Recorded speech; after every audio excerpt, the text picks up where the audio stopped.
Perkenalkan, nama saya Agus Bekti dengan NIM 123140104 dari kelas Operating System RA. Pada video kali ini saya akan membahas terkait CPU scheduling yang ada pada mata kuliah Operating System.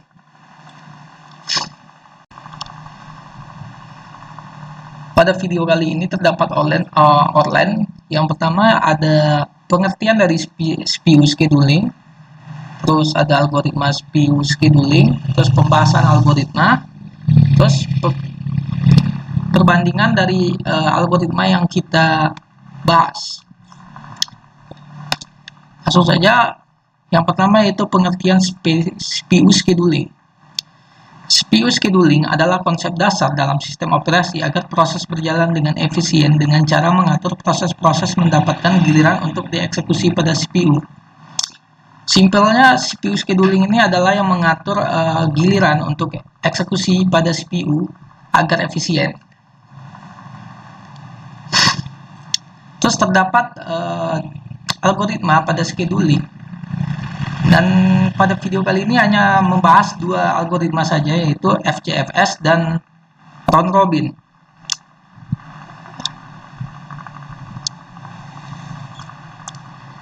Kita masuk pada algoritma pertama, yaitu first come first serve.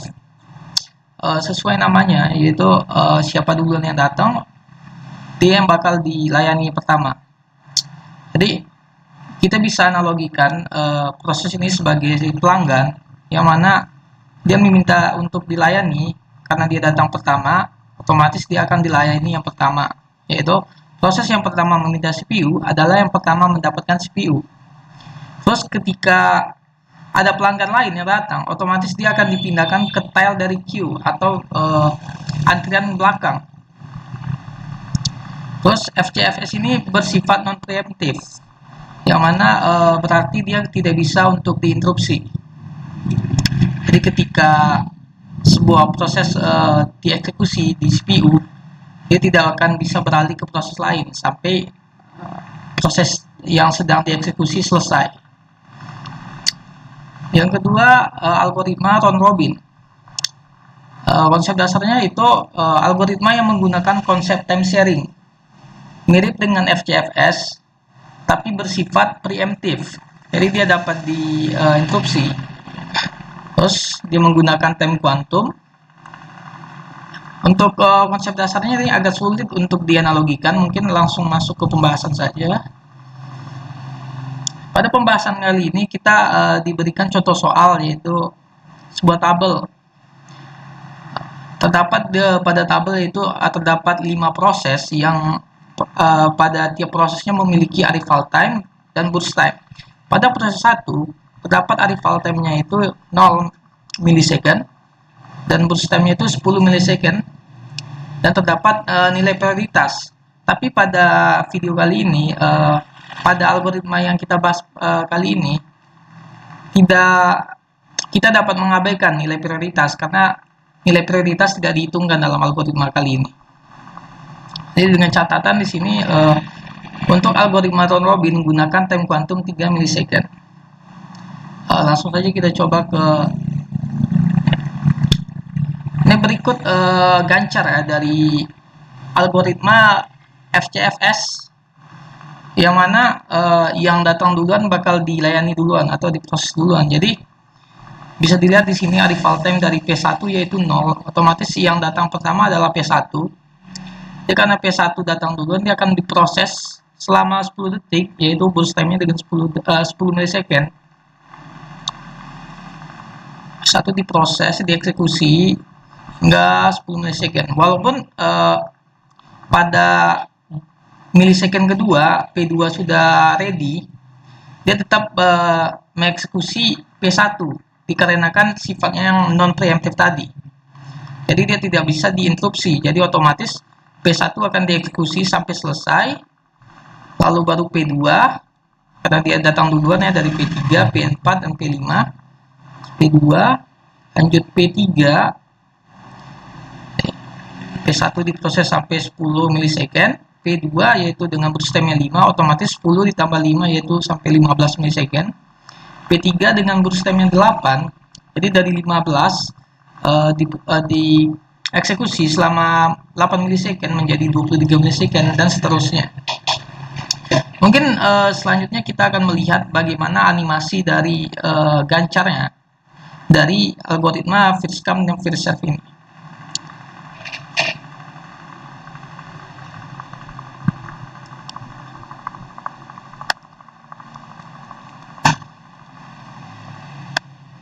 Bisa dilihat di sini karena P1 yang datang duluan, otomatis P1 yang akan dieksekusi oleh CPU pertama. Terus P1 jalan terus hingga burst time-nya waktu yang diperlukannya selesai atau eksekusi pada program prosesnya selesai, baru masuk P2 selama 5 milisecond, P3 terus selama 8 milisecond, P4 dan terakhir P5.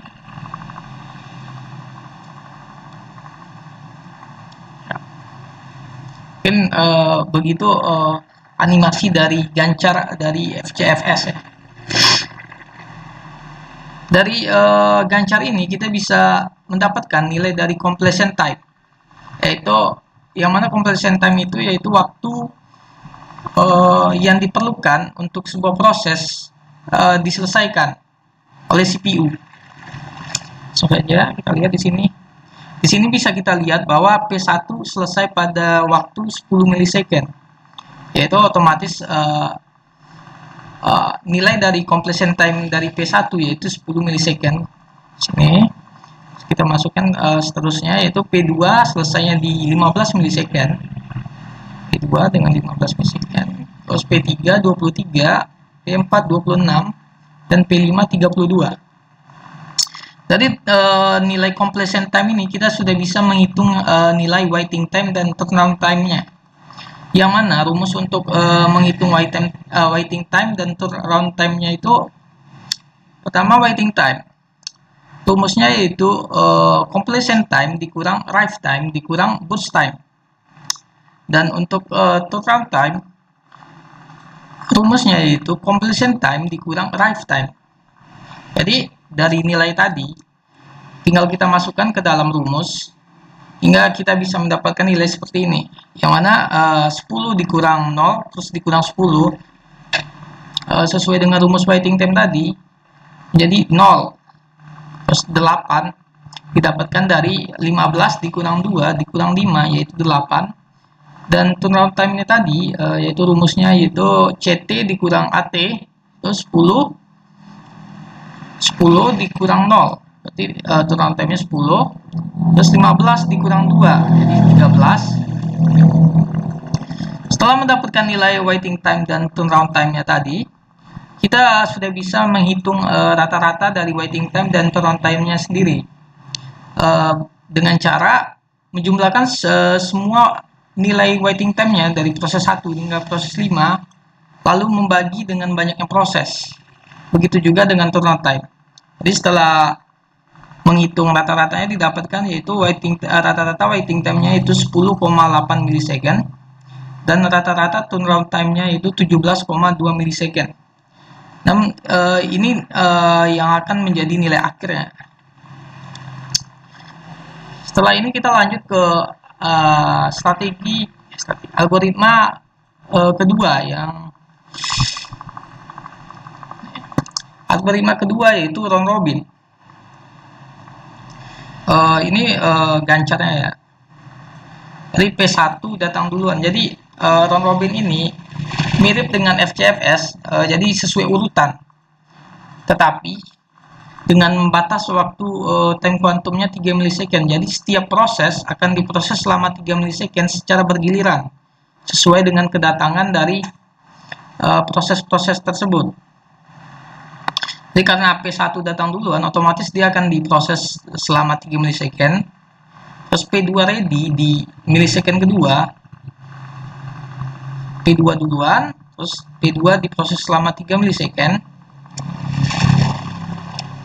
Terus karena P3 belum ready di 3 milisecond tadi, otomatis P1 akan berada di antrian pertama hingga pada waktu 4 milisecond P3 baru ready. P3 akan berada di belakang P1, otomatis P1 lagi yang akan dieksekusi duluan, terus sesuai urutannya P1, P2, P3, P4.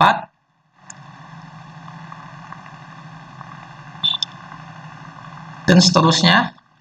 Mungkin kita akan melihat animasi bagaimana gancar dari algoritma round robin ini.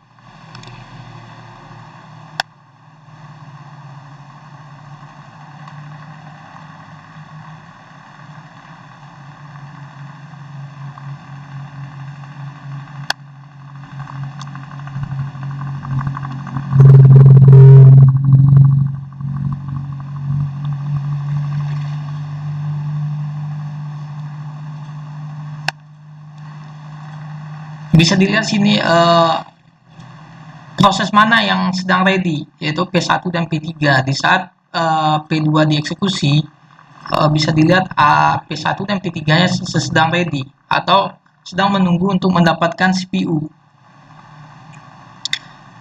Karena P2 sedang dieksekusi, otomatis P2 tidak masuk dalam antrian. Selanjut, bisa dilihat di sini ketika P1 dieksekusi, terdapat ready queue-nya itu P3, P2, dan P4 karena waktunya belum mencapai 8 milisecond, yang mana P5 baru datang di waktu 8 milisecond. Begitu seterusnya hingga proses selesai. Dan terus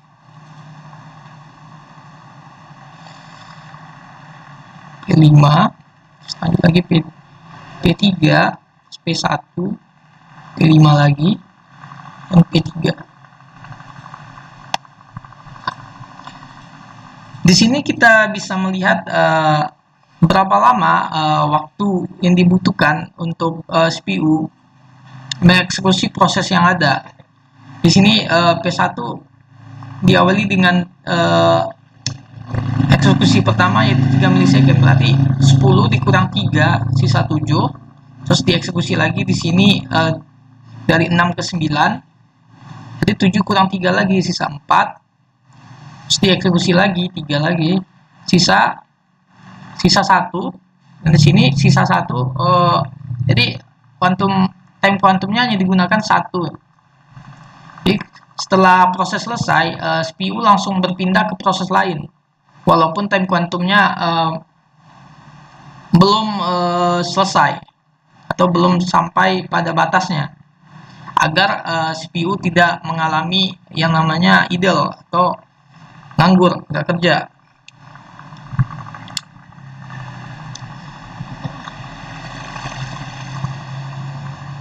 Dan dari gancar ini kita sudah bisa menghitung nilai dari completion time-nya.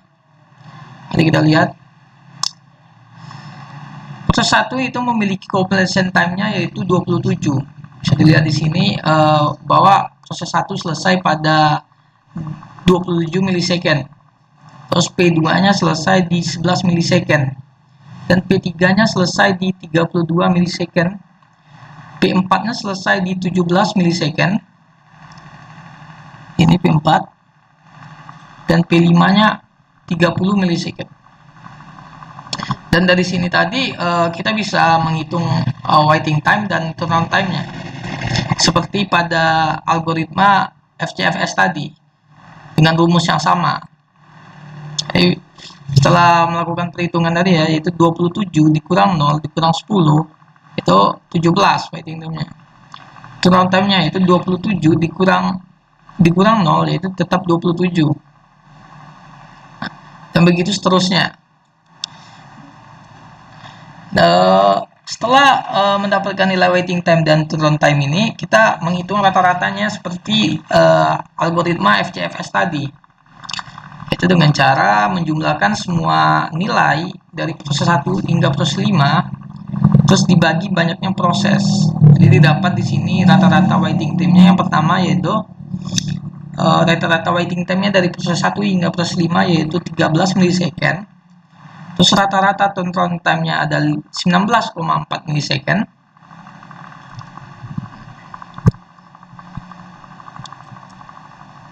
Setelah ini kita akan membandingkan performa dari algoritma FCFS dan round robin dan juga kelebihan dan kekurangan dari masing-masing algoritma. Berdasarkan performa FCFS, di sini bisa dilihat kalau waiting time-nya itu memiliki lebih kecil, nilai waiting time-nya lebih kecil, itu 10,8 ms dibandingkan round robin yang memiliki 13 milisecond. Berdasarkan analisis ini, analisis pada kasus ini, hal ini disebabkan karena proses yang pertama kali dieksekusi oleh FCFS memiliki burst time terpanjang. Tetapi dalam distribusi waiting time-nya, FCFS lebih tidak merata dibandingkan round robin. Lanjut kedua itu rata-rata turnaround time-nya. Di sini bisa dilihat juga bahwa rata-rata dari waiting turnaround time FCFS lebih kecil dari round robin, yang mana FCFS 17,2 milisecond, round robin 19,4 milisecond. Terus berdasarkan analisis ini kita bisa melihat bahwa hal ini terjadi karena FCFS tidak membagi eksekusi proses, berbeda dengan round robin yang selalu membagi eksekusi prosesnya selama lama quantum time-nya.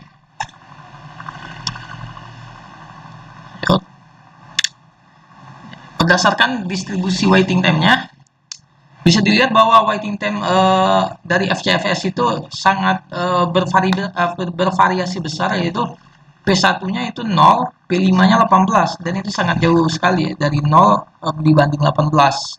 Berbeda dengan round robin yang waiting time-nya itu lebih merata, P1-nya 17 dan P5-nya 16, jadi cuma beda 1. Jadi bisa dibilang kalau round robin ini lebih adil dalam mengeksekusi tiap-tiap proses.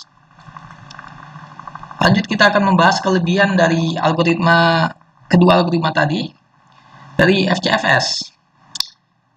Sederhana dan mudah diimplementasikan. Jadi FCFS ini mirip dengan algoritma pemrograman yang mana